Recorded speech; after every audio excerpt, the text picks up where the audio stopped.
Hey everyone, welcome back to Intentional Guy.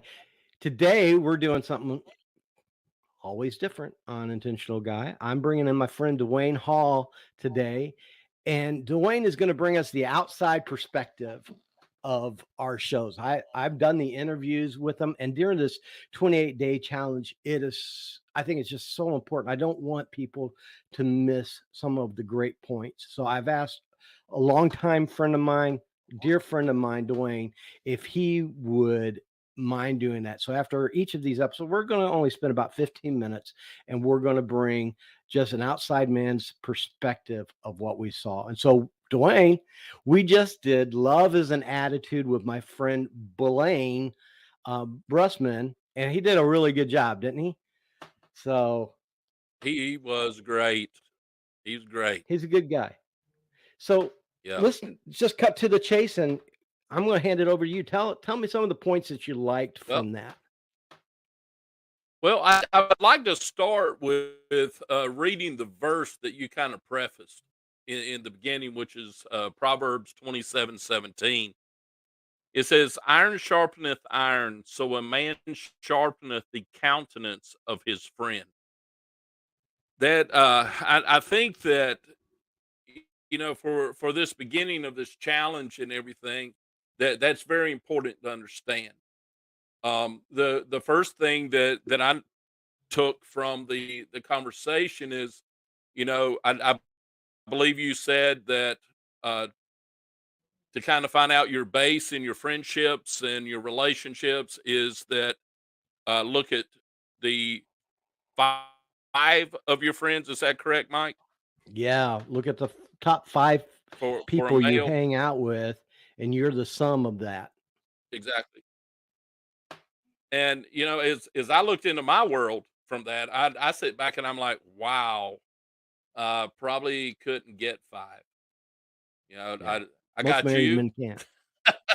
Yeah. I, and I got you, and I got you, and I've got a couple others locally, and I got my business partner. He's a good Christian guy, and we talk a lot about things.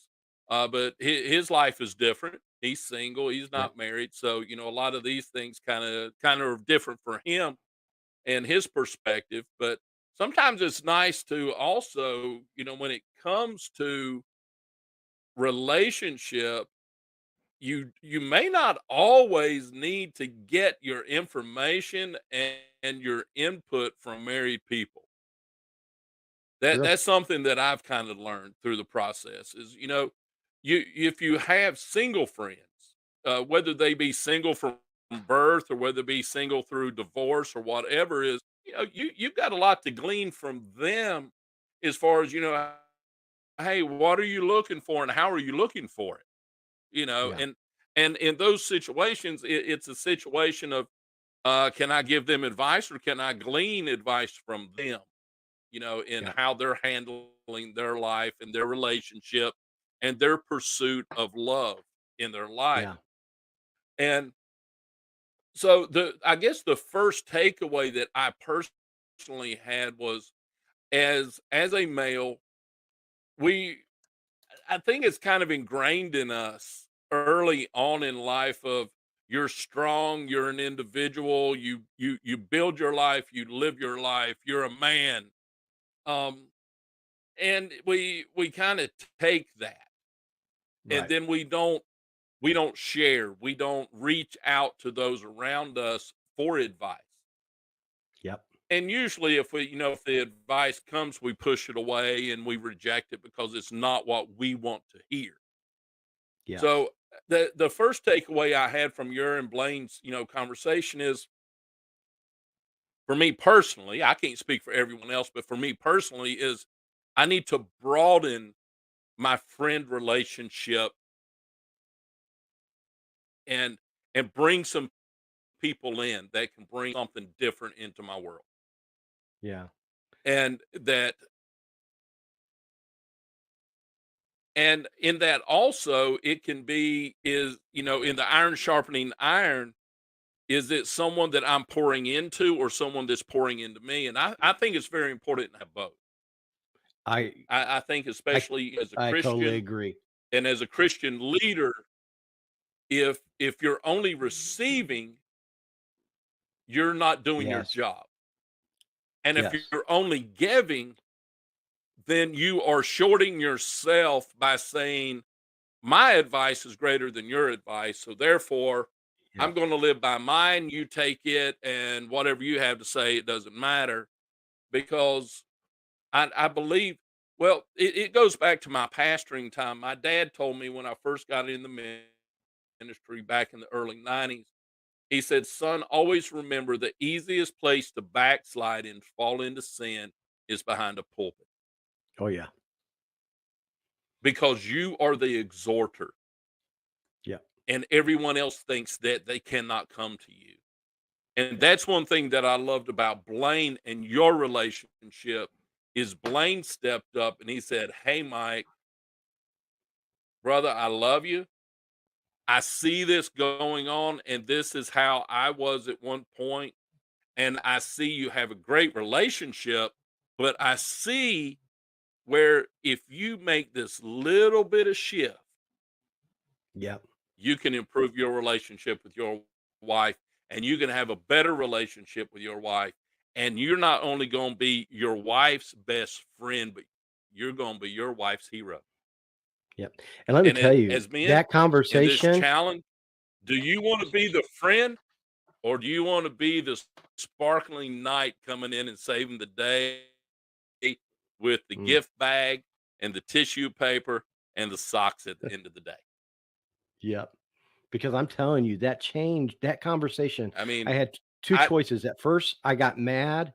I was kinda, not mad, but I was on my defending kinda defensive, but then I had to think, "This man ain't here to hurt me." And everything he's telling me exactly. isn't something my wife hasn't already tried to communicate to me. And I sat back, Yeah. but you know what I like what Blaine did too, that we didn't discuss in the podcast was that Blaine followed up with me Yeah. afterwards. Well, see that's the importance. Yep. Don't dump it on somebody and then just walk away from it. It's like, here you go. And we were I'm gonna give you 2 bags of trash. You yeah, you sort through it. You figure out your life, and hey, I'm gonna be over here eating a milkshake at Dairy Queen. yeah. And you know what I love? Because No, we you live in the gotta same follow up. area. It Well, because we live in the same area, what I love is me and Blaine are always trying to outdo each other with our wives now, and That's but we're awesome. also encouraging That's each awesome. other, with, hey, Yeah, if Blaine sees something that he knows because our wives are two opposite people. They're, the things they like are different, right? So if Blaine sees something that he thinks Amber likes, he'll send that message to me. And now I'm doing the same yeah, thing. I'm looking at things. If I see something I yeah, think Shelly's gonna like, I want to give that to Blaine. And I love our friendship yeah. because, we want the best for each other. And that should be every Well, relationship that we is should. the important thing.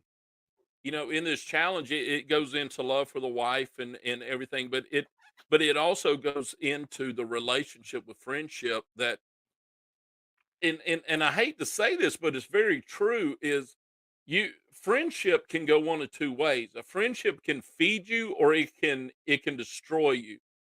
Yep. A friend can feed you vitamins that make you stronger and healthier. A friend can send you and feed you arsenic that just kills your soul.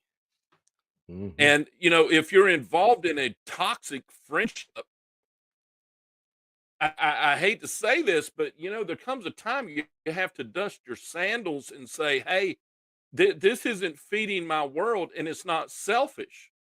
You Right. don't discount them, you don't cut them away, you don't discard them, but you stop letting them be the the center of your friendship world, and you seek a friend that sharpens iron with iron, that is that person that can make you a better person while accepting also advice to help them be a better person. Yeah. You can take a piece of iron and sharpen it, but it says iron upon iron sharpens. Yeah. It takes the two to make the sharp sword. And if there's a toxic situation in your life, there's nothing wrong with it. It's not unbiblical to cut that out of your world. I mean, Yep. let's take if you're dealing with an addiction and God forbid, let's say you're dealing with heroin and your best friend is a heroin addict. It's a toxic situation. Don't stop Yes. praying for them. Don't stop loving them. Don't stop caring for them, but cut them out of your daily world and find a godly person who doesn't have a heroin addiction to help you through your life that can give you Hmm. good advice. And it's the same in Yep. marriage. Yes. Don't Oh, find a friend that's cheating on his wife and telling you, "Hey, man, I took my girlfriend to Cancun and we had a great time." And they're feeding this into you, and you're sitting back and going, "Well, my relationship's pretty good, but I didn't have that excitement." Well, of yep. course it's not. It's not sin. The devil Yep. wants to make sin a whole lot better than do it the right way. And Yep. that's what I loved also, kind of jumping forward, with Blaine, is he said love is an attitude. Yep. It's an attitude. We can wake up in the morning and we can make a choice. And some people would disagree with me, but I've lived life a long time. I'm getting older every day and more gray and more You bald. are. And I do believe that when thank you. But when you wake up every morning, you can make a decision before you're if you're gonna have a good day or a bad day. Now there's things that intersect on that then you have to reassess your day. But Hmm. make the choice. And love is that way, especially in a relationship. It's the attitude of love that shows through. Um, Yep. that cup of coffee when your wife is in there, and it's tougher for men. Women get this. Women Yeah. get this. Most do. They know it's your husband's day off. They get up, they cook the bacon, they cook the biscuits, or they, if they're not a baker, some people aren't. They're like, hey, let's go to Cracker Barrel, and it's whatever that is. But men struggle with it. Yep. Um, get up 5 minutes early, make your wife that cup of coffee, and set it down in front of her when she's got her curlers Yep. in her hair, trying to get ready to go to work for the day. Yep. And God forbid you have one of those women that decides they just want to stay at home and raise your kids. They never work. They don't have a job. They have the easiest life ever of anybody. Yeah. So we just jump up and run out the door with that because they have nothing to do all day long. Yep. Yep. Jump up and you've got the wife there with the 3 kids, ages 5, 4, and 3, if you did like me, like a crazy person. And, get up a little early, go down to the Dairy Queen and buy them a biscuit and bring it in and fix some oatmeal Yeah. or something for the kids and give them a 5-minute break in the morning. It's Yeah. the attitude of love that matters. God's attitude with us is, I love you and I gave my son for you. I gave the ultimate sacrifice. That's the greatest example. We can't beat that. How can you beat that attitude?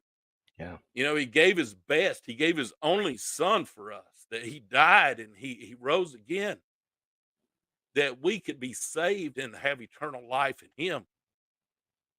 What's 5 minutes, guys? Yeah. What's a cup of coffee, and make sure you mix that cream and sugar just right for your wife? What's a five Yep. minute trip down to the Dollar General store, and a pair of socks and a gift card and and a bag and some tissue. It's time out of our day, and our day is very important. But how much does it mean when you get home and your wife loves you so much more? And Yeah. the thing I got from you, Chester, was you were talking, and I can't remember the whole thing. I listened to the video, but you were talking about that the next time that Blaine saw you and your wife out, that you weren't just accompanying each other into a restaurant or to an event, but that she had her arm around your arm and she was embracing you and you were coming in Yep. as one, not two. Yes. How much is 5 minutes of our time, guys, Yep. to make that much difference in our life? A pair of And I'm socks. and I'm addicted now I to mean, how she looks at me. yes, You know, it and it was simple. It was simple. And I was willing to listen to a friend's advice. And I think sometimes, that's us problems with yes, us men, and we're running out of time because me and Dwayne, we want to try and keep this around yep. 15 minutes. But if I can encourage you guys, um, that's what this show's called, Intentional Guy.